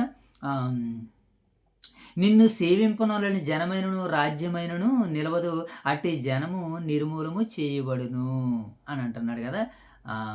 ఇప్పుడు దానికి సంబంధించినటువంటి మరొక మాటను చూద్దాం. యెషయా గ్రంథము 49వ అధ్యాయము 23వ వచనం చదువుదాం. యెషయా గ్రంథము పక్కనే ఉంది కదా, 49వ అధ్యాయము 23వ వచనాన్ని చదువుదాం. రైట్, ఏమని రాయబడింది అక్కడ? రాజులు నిన్ను పోషించుచు తండ్రులుగాను, వారి రాణులు నీకు పాలిచ్చు దాసులుగాను ఉండెదరు. వారు భూమి మీద సాగిలపడి నీకు నమస్కారం చేసెదరు, నీ పాదధూళి నాకెదురు అని అంటున్నారు. అంటే నిన్ను సేవింపని జనమైనను ఒక్కటైనను ఉండదని ఆ రోజు చెప్పాడు. ఇది అక్షరాల వారి జీవితాల్లో నెరవేరింది. ఈరోజు ఇది సంఘానికి మనం కూడా చూసుకుంటున్నప్పుడు, సంఘం మీద తిరగబడినటువంటి వారు, సంఘానికి వ్యతిరేకస్తులు, వీళ్ళందరూ కూడా ఇప్పుడు ఏం చేశారు? దేవుని క్రీస్తు సంఘానికి లోబడి ఆయన్ని సేవిస్తున్నట్లుగా మనకి కనబడుతుంది. ఇప్పుడు 13వ వచనం చదువుకుందాం. ఓకేనా? నీ పరిశుద్ధ ఆలయపు అలంకార నిమిత్తమై నీ పరిశుద్ధ ఆలయంలో అలంకారము నిమిత్తమై అలంకార నిమిత్తమై లెబానోను లెబానోను శ్రేష్టమైన దేవదారు వృక్షములను శ్రేష్టమైన దేవదారు వృక్షములను సరళ వృక్షములను సరళ వృక్షములను గుంజి చెట్లను గుంజి చెట్లను నీ యొద్దకు తేబడును. నీ వద్దకు తేబడెను. నేను నా పాద పద్మములను నేను నా పాద పద్మములను నేను నా పాద స్థలమును నేను నా పాద స్థలమును మహిమ పరిచెదను. మహిమపరిచెదను. ఈయన తన పాదస్థలాన్ని ఏం చేస్తాడు మోషే బాబు? మహిమపరిచెదను. మహిమ పరిచెదను అని అంటున్నాడు. ఒక్క మాట మనం చూద్దామా? యెషయా గ్రంథము 35వ అధ్యాయము 2వ వచనం చదువుదాం. యెషయా గ్రంథము 35వ అధ్యాయము 2వ వచనం చదువుదాం. ఒక్కసారి దీనికంటే ముందు జకర్యా గ్రంథము 14వ అధ్యాయము 16వ వచనం దగ్గరికి వెళ్దాం. చూడండి, మనం ఇందాక 12వ వచనం అని అనుకున్నాం కదా, నిన్ను సేవింపనొల్లని జనమైనను రాజ్యమైనను అటు జనము నిర్మూలన చేయబడినని దేవుడు చెప్పాడు కదా. ఒకసారి ఆ ప్రవచనం మరి నెరవేర్పుగా మనకి ఒక్కసారి ఇక్కడ జకర్యా గ్రంథంలో కనపడుతుంది. జకర్యా గ్రంథము 14వ అధ్యాయము 16వ వచనం చదువుదాం. జకర్యా గ్రంథం 14వ అధ్యాయం అనగా వెరీ గుడ్. జకర్యా గ్రంథానికి ముగింపు అధ్యాయమే 14వ అధ్యాయం. ఓకేనా, వెరీ గుడ్. ఇప్పుడు ఎన్నో వచనము? 16వ వచనం చదువుదాం. ఒకసారి చూడండి, ఒకసారి ఏమని రాయబడింది అక్కడ? 16వ వచనం. ఓకే. మరియు యెరూషలేము మీదకు వచ్చిన అన్ని జనులు శేషించిన వారందరూ సైన్యములకు అధిపతిగా యెహోవాను రాజునకు మ్రొక్కుటకును పర్ణశాల పండుగ ఆచరించుటకును ఏటేటా ఒత్తురు. వీళ్ళు పర్ణశాల పండుగను ఆచరించడానికి వీళ్ళు ఎక్కడికి వస్తారట? యెరూషలేమునికి వస్తారని వ్రాయబడింది. అదే కదా, యెహోవా యెరూషలేమునికి వచ్చేదురు అని అంటున్నాడు. ఎవరి గురించి? ఇది యూదా వారి గురించి రాయబడింది. ఇక అంటున్నాడు 17వ వచనంలో, లోకమందుండు మోషే బాబు ఎక్కడట? లోకమందుండు కుటుంబములలో సైన్యములకు అధిపతి యెహోవాయను రాజునకు మ్రొక్కుటకై యెరూషలేమునకు రాని వారందరి మీదను వర్షము కురియకుండును. వీళ్ళని సేవింపని జనమైనను రాజ్యమైనను ఒకటైనను ఉండదన్నాడు కదా మోషే బాబు. ఇక్కడ అది యెరూషలేములో జరుగుతున్నటువంటి ఆ యొక్క పండగకి, ఏ పండగ అది? పర్ణశాల పండగకి రాకపోతే ఆ కుటుంబాలకు కానీ ఆ రాజ్యాలకు కానీ ఆ ప్రజలకు కానీ ఏముండదట? వర్షం ఉండదట. వర్షం లేకపోతే వీళ్ళ మనుగడ ఎలా సాగుతుంది? అందుకనే వర్షం ఉండాలి. మనుగడ అంటే వారి జీవన విధానం. ఇప్పుడు స్నానం చేయడానికి నీళ్ళు లేవు, నువ్వు ఏం చేస్తావు? అప్పుడు ఏం చేస్తావు? నీకు మనుగడ దెబ్బతింటుంది. నీ మనుగడ జరగాలంటే వర్షం కురియాలి. వర్షం కురిస్తే పంటలు బాగా పండుతాయి. అదే కదా మనకు ఒక సండే స్కూల్లో ఒక పాట పాడేవారు చిన్నప్పుడు, పంటలు పండేటెందుకురా కడుపులు నిండేటందుకురా, కడుపులు నిండేటెందుకురా పరలోకం చేరేటందుకురా అని. కనుక మానవ మనుగడ జరగాలనంటే దేవుడు పర్ణశాల పండుగ పిలిచినప్పుడు రాలేనటువంటి జనంగల వారికి, జాతుల వారికి ఏముండేదంట కదంట? వర్షము కురియకుండెను. తర్వాత ఐగుప్తు కుటుంబపు వారు బయలుదేరక రాక ఉండిన ఎడల వారికి కూడా వర్షం లేకపోయాను. పర్ణశాలల పండుగగా ఆచరించటకే దాన్ని అన్యజనులకు తాను నియమించిన తెగులుతో యెహోవా వారిని మొత్తును. ఐగుప్తులకు పర్ణశాలల పండుగ ఆచరించటకు రాని అన్యజనులందరికీ రాగల శిక్ష ఇదే. రోగాలతోనూ వ్యాధులతోనూ వర్షాలని కలిగిస్తానని దేవుడు సెలవిస్తున్నాడు. కనుక వారు సేవింపని జనమైనను రాజ్యమైనను ఒక్కటో కూడా ఉండదనంటే దేవుని నియమానికి నిబంధనకి కట్టుబడి ఉండకపోతే ఆనాడు వారైనా నేడు మనమైనా ఎవరమైనా సరే ఏమవుతుందనంటే సమస్యలు తెచ్చుకుంటాం. ఇప్పుడు 14వ వచనానికి మనం 13వ వచనానికి ఒక రెఫరెన్స్ చూద్దాం. 35వ అధ్యాయము 52 యెషయా గ్రంథం 35వ అధ్యాయం 2వ వచనం చూద్దాం. 13వ వచనంలో చదువుకున్నాం కదా మనం, నా పరిశుద్ధ ఆలయపు అలంకారం నిమిత్తమే లెబానోను శ్రేష్టమైన దేవదారు వృక్షములను సరళ వృక్షములను గొంజి చెట్లను నీ యొద్దకు తేబడును అని అంటున్నాడు కదా. ఆ 13వ వచనానికి రెఫరెన్స్ మనం చూద్దాం. యెషయా గ్రంథము ఎన్నో వచనము? 35వ అధ్యాయము 2వ వచనం చదువుదాం. 35:2 ఏమని రాయబడింది అక్కడ? జైతలు చదవమ్మా, తీసావా? చదువు. ఏముంది అక్కడ? అది బహుగా పూయును ఉల్లసించును. ఏమంటే ఏం చేస్తుందట? అది బహుగా పూయుచు ఉల్లసించును, ఉల్లసించి సంగీతములు పాడును. లెబానోను సౌందర్యము ఏం చేస్తుందట? చదువు జైతేలి. లెబానోను సౌందర్యము దానికి ఏం చేసను? లెబానోను సౌందర్యము దానికి అక్కడ చూడాలి. లెబానోను సౌందర్యం దానికి ఏం కలుగుతుందట? సంగీతం కలుగును. కింద మాట యెషయా గ్రంథం 32 అధ్యాయం చూద్దామమ్మా. 35 35 అధ్యాయము 3వ వచనం చదువు. 3వ వచనం, లెబానోను సౌందర్యము దానికి కలుగును, కరిమేలు షారోనులో ఉన్న సొగసు దానికి ఉండును అని యెహోవా మన దేవుని తేజస్సు చూసును. యెహోవా మహిమను, మన దేవుని తేజస్సును ఏం చూస్తాయట? ఇక్కడ చెప్పాడు కొన్నింటిని దేవుని పరిశుద్ధాలయ మందిరంలో. ఆ రోజు సొలొమోన్ రాజు గారు మందిరం కట్టినప్పుడు ఆ మందిరంలో దేవదారు వృక్షాలు, సరళ వృక్షాలు, ఏమిటి అద్భుతమైనటువంటి కలపతో, అద్భుతమైనటువంటి మ్రానులతో యెరూషలేము దేవాలయం కట్టబడింది. దానికి సాదృశ్యంగా ఇప్పుడు నా పరిశుద్ధాలయం మంది ఇవన్నీ జరిగిస్తారు, చూపిస్తారని ఇక్కడ ఈ వచనం మనకు సెలవిస్తుంది. ఇప్పుడు 14వ వచనం చదువుదాం. నిన్ను బాధించు వారందరి మోషబాబు, నిన్ను బాధించు వారి సంతానపు వారు నీ వద్దకు వచ్చి సాగిలపడెదరు. నిన్ను తృణీకరించిన వారందరూ వచ్చి నీ పాదముల మీద పడెదరు. యెహోవా పట్టణమనియు ఇశ్రాయేలు పరిశుద్ధ దేవుని సియోననియు నీకు పేరు పెట్టుదురు. నీవు విసర్జింపబడిన దానివనియు ద్వేషింపబడుటనియు బట్టియు ఎవడు నీ మార్గమును దాటిపోవటం లేదు. ఏం జరుగుతుందట ఇక్కడ? నిన్ను తృణీకరించు వారందరూ వచ్చి మీ పాదముల మీద పడుదురని మరి 14 అధ్యాయంలో 14వ వచనంలో చెప్తున్నాడు కదా. దానికి సంబంధించినటువంటి ఒక మంచి మాటను చూద్దాం. యెషయా గ్రంథము 49వ అధ్యాయము 7వ వచనాన్ని చదువుదాం. ఇక్కడ యెషయా గ్రంథము 49వ అధ్యాయము 7వ వచనం చదువుదాం.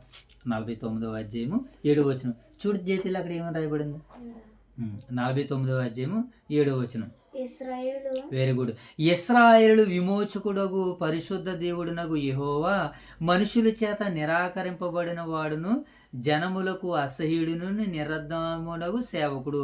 వానితో ఎలాగూ సెలవిచ్చున్నాడు. యెహోవా నమ్మకమైన వాడనియు ఇశ్రాయేలు పరిశుద్ధ దేవుడు నిన్ను ఏర్పరచుకుననియు రాజులు గ్రహించి లేచెదరు. నీ అధికారులందరూ నీకు ఏం చేస్తారట? నమస్కారం చేస్తారు, దేవుణ్ణి సేవిస్తారు, దేవుణ్ణి స్తుతిస్తారని ఇక్కడ ఈ భాగాలు మనకి ఇక్కడ సెలవిస్తున్నాయి. అలాగే హెబ్రీ పత్రిక 12వ అధ్యాయము 22వ వచనంలో ఒక మాట ఉంటుంది. దేవుని యొక్క పరిశుద్ధ ఆలయాన్ని అక్కడ ఏ రీతిగా కొనియాడుతున్నారో ఆ భాగాలు అక్కడ మనకు కనబడుతుంది. ఒకసారి హెబ్రీ పత్రిక 12:22 చదువుదాం. హెబ్రీ పత్రిక 12వ అధ్యాయము 22వ వచనం చదువుదాం.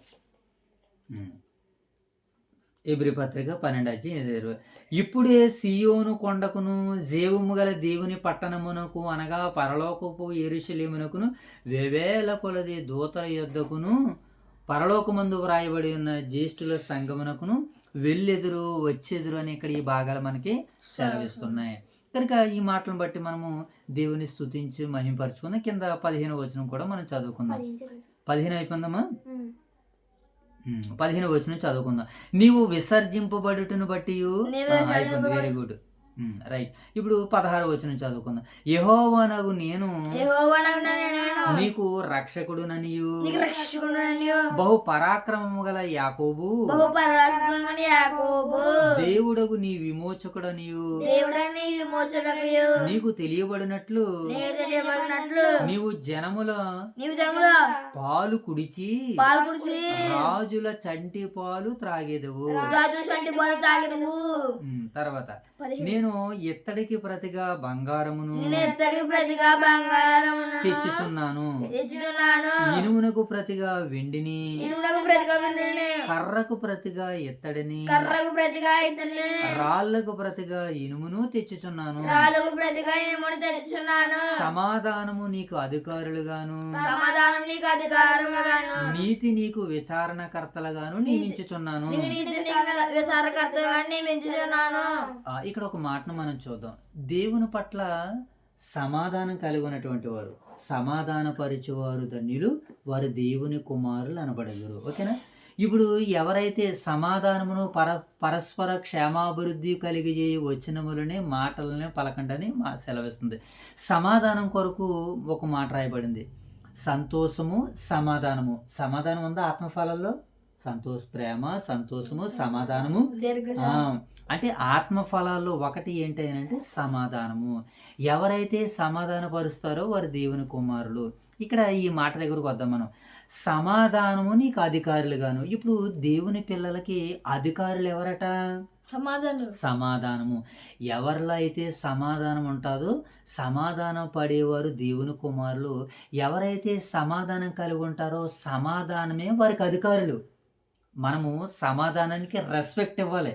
ఇప్పుడు సమాధానానికి మనం ఎప్పుడైతే రెస్పెక్ట్ ఇచ్చామో అధికారులకి రెస్పెక్ట్ ఇచ్చినట్లే. అంటే ఒక అధికారి దగ్గర నువ్వు ఎలాగైతే అణిగమణిగి ఉంటావో నువ్వు దేవునితోనూ, లోకముతోనూ, కుటుంబంతోనూ, సంఘముతోనూ సమాధాన పడితే వాళ్ళే నీకు అధికారులు. నీ కుటుంబానికి నువ్వు లోబడుతున్నావా? వారే నీకు అధికారులు. నీ కుటుంబానికి నువ్వు సమాధాన పడుతున్నావా? వాళ్ళే నీకు అధికారులు. ఎవరో పోలీసు వారు, ఎవరో ప్రభుత్వం వారు కాదు నీకు అధికారులు. ఎవరో నీ కుటుంబంతో నువ్వు సమాధాన పడితే వారే నీకు అధికారులు. భర్త భార్యతో సమాధాన పడితే, భార్య భర్తతో సమాధాన పడితే వారు ఒకరికి ఒకరు అధికారులు. ఆ అధికారానికి, ఆ సమాధానానికి లోబడాలి. ఇంత చక్కగా దేవుడు అధికారులకి, క్రైస్తవులకి అధికారులు ఎవరట? నీకు సంఘంలో ఉన్నటువంటి వ్యక్తులు ఇప్పుడు అధికారులు. ఎందుకని? నువ్వు సంఘంతో సమాధానం పడుతున్నావు కనుక సంఘంలో ఉన్నటువంటి సేవకులు, పెద్దలు, పరిచారకులు నీకు అధికారులు. ఆ అధికారులు ఏది చెబితే అది చేయడానికి నువ్వు సిద్ధపడుతూ ఉండాలి. ఓకేనా? నెక్స్ట్, నీతి నీకు విచారణకర్తలుగా నియమించుచున్నాను. నీతి విచారణకర్త. మోషేబాబు విచారణకర్త అనగా ఎవరో? సీఎం గారికి ఆలోచనలు ఇచ్చేవారు ఉంటారు. విచారణకర్త అని అంటే నీతి నీకు విచారణకర్తలుగాను. అంటే విచారణ అంటే వారికి ఆలోచనలు ఇచ్చేవారని అనుకోవచ్చు. మేబీ బహుశా ఈ సందర్భాన్ని బట్టి. ఒకవేళ తప్పుడుగా అయితే మనం సరి చేసుకునేటువంటి ప్రయత్నాలు చేద్దాం. నీతిని నీకు విచారణకర్తలుగా. విచారణ అని అంటే ఆలోచనకర్తలను మాట్లాడతాడు. విచారణకర్తలు అని అంటే ఆ నీతి నీకు విచారణకర్తలుగా. అంటే నువ్వు దేనినైతే విచారించాలో, దేనినైతే నువ్వు చెయ్యాలో, దేని గురించి అయితే ఒక వ్యాజ్యాన్ని నీ దగ్గరకు వచ్చినప్పుడు విచారించాలో నీతిని నీకు విచారణకర్తలుగా చేసేదను అంటున్నాడు. అంటే మనము అబ్రహాము దేవుని మాట నమ్మును, అది అతనికి నీతిగా ఎంచబడిన అని అన్నాడు కదా మోషేబాబు. ఇప్పుడు నేడు దేవుని మాట నువ్వు నేను కూడా వింటే మనకి ఏం కలుగుతుంది? నీతి కలుగుతుంది. నీతి ఎప్పుడైతే కలిగిందో మనకి విచారణకర్తలుగా నీతిని పెడతానన్నాడో దేవుడు. నీతి గురించి బైబిల్ గ్రంథంలో ఎక్కడెక్కడ రాశాడు నువ్వు చదవగలిగినట్లయితే ఆ మాటలే నీకు విచారణకర్తగా ఉంటాయి. నువ్వు ఏది చేయాలో, ఏం మాట్లాడాలో, ఎక్కడ ఎలా ఉండాలో ఆ నీతి నీకు తెలియజేస్తుంది. దుష్టుల ఆలోచన చొప్పున నడవక. ఇది దేవుని నీతి. ఇప్పుడు నీకు విచారణకర్తగా ఉంది. ఈ సమయంలో నువ్వు దుష్టుల దగ్గరికి వెళ్ళొద్దని నీకు ఎవరు చెప్తున్నారు? ఇప్పుడు నీతి అనేటువంటి విచారణకర్త నీకు బోధిస్తున్నాడు. అంటే నీకు మంచి బోధకుడిగా ఉంటాడు విచారణకర్త. నువ్వు వేటి దగ్గరికి వెళ్ళాలో, ఎక్కడికి వెళ్ళాలో, ఎవరెవరో నీకు ఆలోచనలు ఇవ్వడం కాదు, ఎవరెవరో నిన్ను సజెషన్ చేయడం కాదు. నీ నీతి నిన్ను విచారణకర్తగా నియమిస్తుంది. నువ్వేం చేయాలో, ఎక్కడుండాలో, ఎలా ఉండాలో ఈ విచారణ కర్తగా నీకు నీ నీతిని ముందర నడుస్తుంది. అంటే అధికారులు ఏమండి విచారణకర్తలని దేవుడు ఎలాగ చేశాడంటే సమాధానం ఎవరైతే పడతారో, నీతిని ఎవరైతే కలిగి ఉంటారో, దుర్నీతి కాదు నీతి. ఓకేనా? దీనిని వారికి అనుగ్రహిస్తానంటున్నాడు. ఇప్పుడు చివరిగా 5వ వచనం 18వ వచనం చదువుకుందాం. ఇకను నీ దేశమున బలాత్కారమున మాట వినబడదు. నీ సరిహద్దులలో పాడు అను మాట గాని, నాశనమను మాట గాని వినబడదు. రక్షణయే నీకు ప్రాకారమగుననియు, ప్రఖ్యాతియే నీ గుమ్మములనియు నీవు చెప్పుకుందువు. ప్రఖ్యాతి ఏంటంటే వారి గుమ్మాలే ప్రఖ్యాతి అంట. రక్షణే వారికి ప్రాకారం అట. ఏమండి? నీ సరిహద్దులలో నాశనము కానీ, పాడు అనేటువంటి మాట కానీ వినబడదని ఇక్కడ వాక్యం మనకి ఇక్కడ సెలవిస్తుంది. 19వ వచనం చదువుకుంది. ఇక మీదట పగలు సూర్యుని ప్రకాశము నీకు వెలుగుగా ఉండదు. నీకు వెలుగిచ్చుటకై చంద్రుడి ఎక్కను ప్రకాశింపడు. యెహోవాయే నీకు నిత్యమైన వెలుగుగా ఉండును. అంటే మనకు వెలుగుగా అంటే ఆనాడు ఇంకా దేవుడు చెప్పేస్తున్నాడు అనమాట. ఇంకా సూర్యుడు చంద్రుడితో పని లేదు, నిరంతరం నీకు వెలుగుగా ఉంటాను. ఎందుకనంటే నా పిల్లలు కనుక నా మాట మీరు వింటున్నారు కనుకని దేవుడు వీరిని బట్టి ఏం చేస్తున్నాడు మోషేబాబు? ఆనందపడుతున్నాడని ఇక్కడ వాక్యం మనకి ఇక్కడ సెలవిస్తుంది. 20 వచనం, నీ సూర్యుడికను అస్తమింపడు, నీ సూర్యుడికను అస్తమింపడు, నీ చంద్రుడు క్షీణింపడు, యెహోవాయే నీకు నిత్యమైన వెలుగుగా ఉండెను. దేవుడే మనకు సూర్యుడిగా ఉంటే ఆయన క్షీణిస్తాడా? చంద్రుడిగా ఉంటే క్షీణించడు. సూర్యుడిగా ఉంటే అస్తమిస్తాడా? ఈ సూర్యుడు అస్తమిస్తాడు, ఈ చంద్రుడు క్షీణిస్తాడు. అనగా ఈ చంద్రుడు కూడా ఉదయాన్ని ఇవ్వలేడు, సూర్యుడు వెలుగునివ్వలేడు. కానీ పరలోకమందున్నటువంటి దేవుడు ఏం చేస్తాడు మోషే బాబు? ఆయన వెలుగుతూనే ఉంటాడు, నిత్యము వెలుగుతూనే ఉంటాడు, నిరంతరము వెలుగుతూనే ఉంటాడని ఇక్కడ ఈ మాటలు మనకి సెలవిస్తున్నాయి. 21వ వచనం, నీ జనులందరూ నీతిమంతులై ఎందురు, నన్ను నేను మహిమపరుచుకొనున్నట్లు వారు నేను నాటిన కొమ్మగాను నేను చేసిన పనిగాను ఉండి దేశమును శాశ్వతముగా స్వతంత్రించుకొందురు. ఇక్కడ దేవుడు ఏమని మాట్లాడుతున్నాడని అంటే, నీ జనులందరూ నీతిమంతులై ఎందురు, నేను నిన్ను మహిమపరుచుకున్నట్లు వారు నేను నాటిన కొమ్మగాను నేను చేసిన పనిగాను ఉండెను అని అంటున్నాడు. అంటే దేవుడు యోధావారిని అందరిని ఏం చేశాడు? నాటాడు. ఆయన నాటాడు అనమాట. దేవుడు యోధావారిని ఏం చేశాడు? జయతల్లి నాటాను అని అన్నాడు. ఒకసారి ఇదే 50వ అధ్యాయం ఒకసారి చూద్దాం. చూడండి, ఇదే యెషయా గ్రంథము 51వ అధ్యాయము. 51వ అధ్యాయం మనం చదవలేదేంటి? చదివేసాం కదా, క్షమించండి. 5వ అధ్యాయం 5వ అధ్యాయానికి వెళ్దాం. ఎందుకంటే ఈ సందర్భం ఇదేంటి నేను చదవలేదనుకో, నేను తీసాను, నువ్వు చూడు, నువ్వు చదువు నాతో పాటు, ఇద్దరు చదవాలి. 5వ అధ్యాయము 1వ వచనం, నా ప్రియుని గురించి నేను పాడేదను వినుడి, అతని ద్రాక్ష తోటను బట్టి నాకు ఇష్టడైన వాడిని గురించి పాడేదను వినుడి. సత్తువైన భూమి గల కొండ మీద నా ప్రియునికి ఒక ద్రాక్ష తోట ఉండెను, ఆయన దాన్ని బాగుగా త్రవ్వి రాళ్లను ఏరి అందులో శ్రేష్టమైన ద్రాక్ష తీగలను నాటించెను. శ్రేష్టమైన ద్రాక్ష తీగలను ఏం చేశాడు? దేవుడు నాటించాడు. అక్కడ మనం యెషయా గ్రంథంలో చదువుకున్నాం కదా, వారు నేను నాటిన మొక్కగాను నేను నా స్వాస్యముగాను ఉందిరని 50-60వ అధ్యాయం మనం చదువుకున్నాం కదా. ఇక్కడ మాట నేను నిన్ను మహిమపరుచుకున్నట్లు వారు నేను నాటిన కొమ్మగాను అని అన్నాడు కదా. ఆ కొమ్మ ఎంతకి ఏటి మోషే బాబు? ఆ కొమ్మ ఎంతకి ఏటి? ద్రాక్ష వల్లి నేను ఏం చేశాను అంటాడు ఆయన, నేను నాటుకున్నాను అని అంటున్నాడు. అలాగే 7వ వచనం కూడా చూడండి. 7వ వచనం, ఇశ్రాయేలు వంశము సైన్యములకు అధిపతి యెహోవాకు ద్రాక్ష తోట, యోధా మనుషులు ఆయనకి ఇష్టమైనటువంటి వనము ద్రాక్ష తోట ఆయన నాటుకున్నాడు. ఎందుకని? వారు ఆయన పిల్లలు గనక. కనుక 44వ అధ్యాయము కీర్తనల గ్రంథంలో ఇదే భాగాన్ని గురించి ఏమంటున్నారో ఒకసారి కీర్తన 44 2వ వచనాన్ని చదువుదాం. నువ్వు చదువు 42వ అధ్యాయము 44వ అధ్యాయము 2వ వచనం చదువుదాం. నీవు నీ భుజ బలము చేత అన్ని జనులను వెళ్ళగొట్టి మా పితరులను నాటితివి. దేవుడు ఏం చేశాడు జయతల్లి? అన్ని జనుల్ని వెళ్ళగొట్టి మా పితరులు నాటితవని భక్తులు ఇక్కడ జ్ఞాపకం చేసుకోండి. నాటితు అంటే ఏంటి? వీళ్ళు ఏమన్నా మొక్కలా? అవును, మొక్కలు లాంటి వారే దేవుడు అలా నాటుకున్నాడు. మనము కూడా మొక్కలు నాటుకుంటున్నామా? ఎన్ని ఫలాలు ఫలిస్తున్నాయి ఈరోజు? వ్యాపారాలు ఎన్నో అభివృద్ధి చెందుతున్నాయి కదా మోషే బాబు. ఏమండి, నేను వెళ్ళగొట్టి మా పితరులను నాటితివి, జనములను నిర్మూలన చేసి వారిని వ్యాపింపజేసేటివి. వారు వ్యాపింపజేశారు, వారు అభివృద్ధి పొందారు అని అంటున్నాడు. అలాగే 80వ కీర్తన 8వ వచనం కూడా చదువుదాం. చూడండి, ఇదే కీర్తనల గ్రంథము 80వ అధ్యాయము 8వ వచనం చదువుదాం. ఇదే కీర్తనల గ్రంథము 80వ అధ్యాయము 8వ వచనం చదువుదాం. నీవు ఐగుప్తులో నుండి, వెరీ గుడ్, నీవు ఐగుప్తులో నుండి ఒక ద్రాక్ష వల్లిని తెచ్చితివి, అన్ని జనులను వెళ్ళగొట్టి దానిని నాటితివి, దానికి తగిన స్థలం ఒకటి సిద్ధపరిచితివి, దాని వేరు లోతుగా పారి అది దేశమంతటా వ్యాపించును, దాని నీడ గోడ కొండలను కప్పిను, దాని తీగల దేవుని దేవదారు వృక్షములను ఆవరించును, దాని తీగల సముద్రములకు వ్యాపించును, యూఫ్రటీస్ నది వరకు దాని రెమ్మలు వ్యాపించును.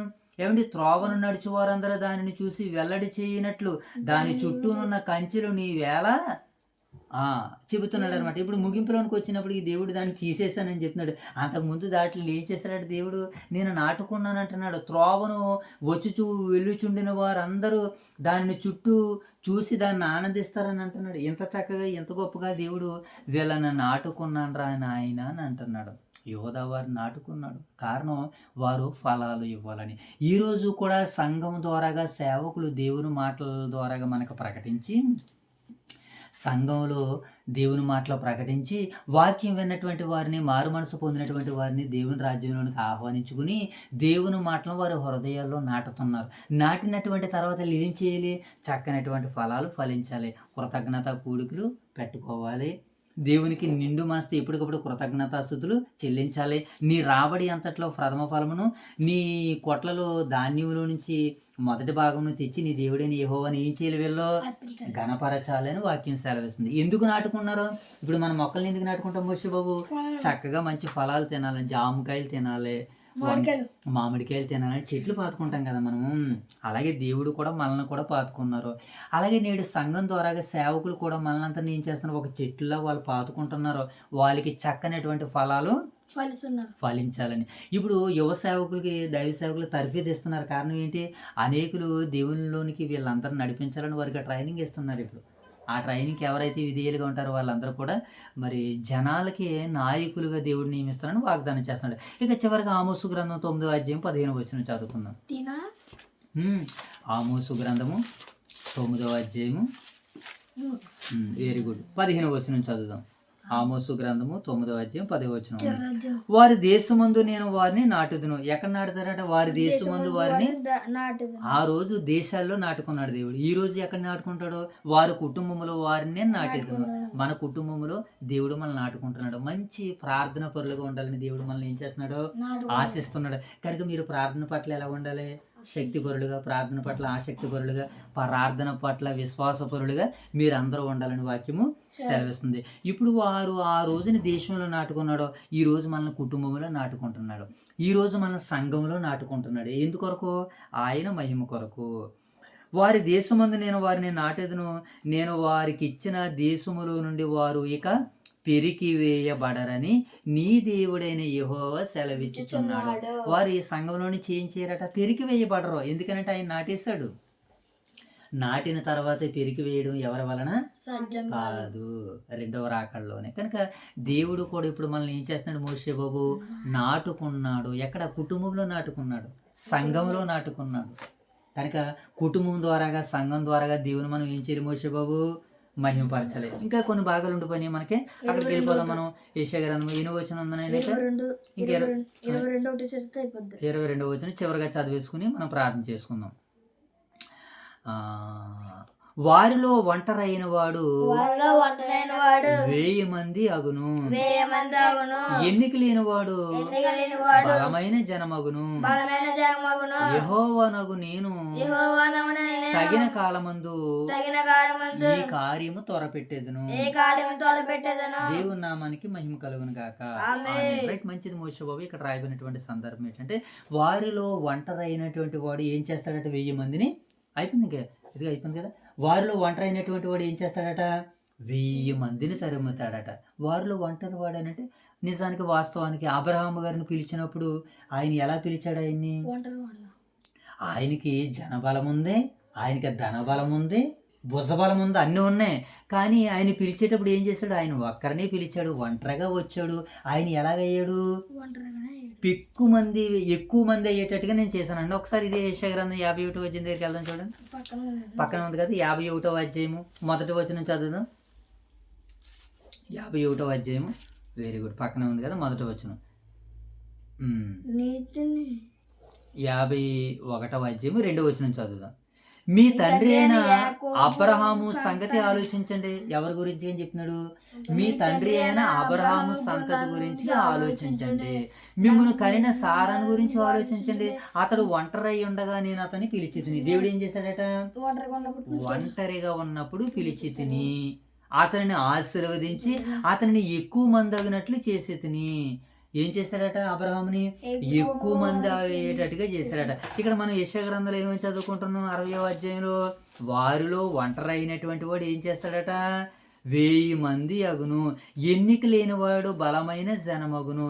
యెహోవానగు నేను తగిన కాలమందు ఈ కార్యమును త్వరపెడతానని దేవుడు వాగ్దానం చేస్తున్నాడు కదా మోషే బాబు. కనుక వారిలో ఒంటరైనటువంటి వాడు 1000 మందిని తరుముతాడు. ఎన్నిక లేనివాడు ఎన్నికైనటువంటి వాడిగా నేను చేస్తాను అని దేవుడు ఎంత చక్కగా వాగ్దానం చేస్తున్నాడు చూడు మోషే బాబు. ఏమండి ఏమంటున్నాడు ఆయన? ఒక్కడిగా ఉన్నవాడిని నేను చేస్తున్నాను. యెహోవానగు నేను తగిన కాలమందు ఈ కార్యమును జరిగించేదను. ఇక 54వ అధ్యాయము 3వ వచనం కూడా చదువుదాం చూడండి. 54వ అధ్యాయము 3వ వచనం చదువుదాం. కుడివైపునను ఎడమవైపును నేను వ్యాపించదువు, నీ సంతానము అన్యుల దేశమును స్వతంత్రించుకొందురు. ఏమండి? నీవు కుడివైపును ఎడమవైపును వ్యాపించిస్తామండి. ఎవరో దేవుని చేత ఏర్పరచబడినటువంటి వారు ఎవరైనా సరే కుడిమికి వెళ్ళినా ఎడమకి వెళ్ళినా వ్యాపిస్తారు. కారణం ఏంటి మోషే బాబు? దేవుడు వారిని ఏర్పరచుకున్నాడు గనక. అబ్రహాముని ఏర్పరచుకున్నాడు, ఒంటరి వాడే 1000 మంది అయ్యేటట్లుగా దేవుడు ఆయన్ని ఆశీర్వదించాడు. నేడు నిన్ను నన్ను కూడా అలాగే దేవుడు ఏం చేస్తాడు మోషే బాబు? ఆశీర్వదిస్తాడు. కనుక ఒక్కరి వాడే. ఈరోజు మన దైవ సేవకులు ఉన్నారు బిఎల్ రాజు గారు, ఆయన ఒక్కరి వాడే, ఒంటరి వాడే. దేవుడు ఆయన ఏర్పాటు చేసుకున్నాడు. ఈరోజు ఎంతమంది ఆయన కుడివైపుకి ఎడమవైపు కూడా ఏం చేశాడు? ఓదురు సంఘంలోనూ వ్యాపించారు, ఆయన వైఎస్ఆర్ నగర్లోనూ వ్యాప్తి చెందారు. ఆయన ఒంటరిగా ఉన్నాడు. ఎంతమంది బిడ్డలు ఆయన దగ్గర? సంఘంలో ఇంచుమించు 600 మంది ఉన్నాం. సంఘ బిడ్డలమే ఇంచుమించు 600 మంది. అలాగే ఆయన దగ్గర పనివారు ఎంతమంది ఉన్నారు? ఇంచుమించు ఒక 30 మంది పనివారు ఉంటారు. చూసారా? అంటే ఇలా మనం అన్ని రకాలుగా ఆలోచన చేసినప్పుడు దేవుని మహిమ మనకి కనబడుతుంది. కనుక మన అందరం ఎలా ఉండాలని అంటే, మనము దేవుని మహిమ కొరకు మనము ఎదురు చూడాలి. కానీ దేవుడు తన భవిష్యత్తు సంకల్పాన్ని ఏ రీతికైనా ఆయన మహిమపరుస్తాడని ఈ భాగాలు మనకి ఇక్కడ సెలవిస్తున్నాయి. బలహీనముగా ఉన్నవారు దేవుని కృప వల్ల ఏమండి బలవంతులుగా అవుతారని దేవుని వాక్యం మనకి ఇక్కడ సెలవిస్తుంది. బలహీనులుగా ఉన్నవారు దేవుని కృప వల్ల బలపరచబడతారని మరి యెషయా గ్రంథము 60వ అధ్యాయము మనకి సూటిగా స్పష్టంగా తెలియజేస్తుంది. కనుక దేవుడి కొద్దిపాటి వాక్యాన్ని మన వెనుకడులో ఫలింపజేయాలని వేడుకుందాం. ప్రార్థన. మహాగణుడువైన మా తండ్రి, మహోన్నతుడైన దేవ, పరిశుద్ధుడైన తండ్రి, మీ ప్రేమ కలిగిన నామానికి కృతజ్ఞతలయ్యా. ఈ రాత్రి కాల సమయంలో వేగరమే మీ సన్నిధి భాగ్యాన్ని అనుగ్రహించి మీ సన్నిధి కాంతులు మాపై ప్రకాశింపజేసి మీ మహిమ కొరకు వాడుకున్నందులకి కృతజ్ఞతలు తండ్రి. ఈ యొక్క సమయంలో మీ చిత్తము, మీ యొక్క ఆలోచనలు, ఉద్దేశాలు ఏ రీతిగా ఉన్నవో తండ్రి, ఇదిగో యెషయా గ్రంథం 60వ అధ్యాయం ద్వారా మేము చూసినప్పుడు మా రక్షకుడైన యేసుక్రీస్తు వారి యొక్క మహిమ, ఘనత, ప్రభావాలు అక్కడ పొందుపరుచున్నాయి తండ్రి. సంఘము నాయన, సేవకులు, పరిశుద్ధులు ఎంత గొప్పవారు తండ్రి. ఈ యొక్క అధ్యాయం ద్వారా మీరు మాతో మాట్లాడినందుకే కృతజ్ఞతలు తండ్రి. అలనాడు యోధా వారికి నాయన నిరాశలో ఉన్నవారికి ఆశను కలిగించారు, చీకట్లో ఉన్నవారికి వెలుగునిచ్చారు. ఆ రోజు యోధావారు ఆ భాగ్యాన్ని పొందుకున్నారు తండ్రి. నేడు నాయన మేము వెలుగును పొందుకోవడానికి పాపములో నుంచి నాయన, చెరలో నుంచి నాయన, మేము అపరాధముల చేతను, పాపముల చేతను చచ్చిన వారమై ఉండగా మీ కుమారుల ద్వారాగా, సంఘం ద్వారాగా మమ్మల్ని బ్రతికింపజేసి తండ్రి మాకు మహిమను, ఘనతను అనుగ్రహించినందుకే కృతజ్ఞతాస్తుతులు చెల్లించుకుంటూ, ఇటు రీతిగా వాక్యం ద్వారా మీరు మాతో మాట్లాడి మమ్మల్ని బలపరిచి స్థిరపరిచినందుకే కృతజ్ఞతాస్తుతులు చెల్లించుకుంటూ, ఇంతవరకు వాక్య పరిచర్యలు సహకరించిన ఈ ఇరువురు బిడ్డల్ని దీవించి ఆశీర్వదించి వారికి ఆయువారోగ్యాలు ప్రసాదించండి. అలాగే ప్రభు, ఈ మాటలు వింటున్నటువంటి నీ బిడ్డలందరినీ దర్శించమని, దీవించమని, ఆశీర్వదించమని వేడుకుంటూ, మరొకసారి నాయన మా యొక్క స్థానిక సంఘాలను, సంఘ బిడ్డలను, దైవ సేవకులను, నూతనంగా తరఫేదవుతున్నటువంటి యువ సేవకులందరినీ దీవించి ఆశీర్వదించి కాచి కాపాడమని తండ్రి. ఈ ప్రార్థన అంతటి మా ప్రభువు, మీ ప్రియ కుమారుడు, మా రక్షకుడైన మా ప్రభువైన యేసుక్రీస్తు వారి నామములో ఈ ప్రార్థన మీకు సమర్పిస్తున్నాం కన్న తండ్రి. ఆమేన్. తండ్రి ఆమేన్. అందరికీ వందనాలైన. May God bless you. Thank you.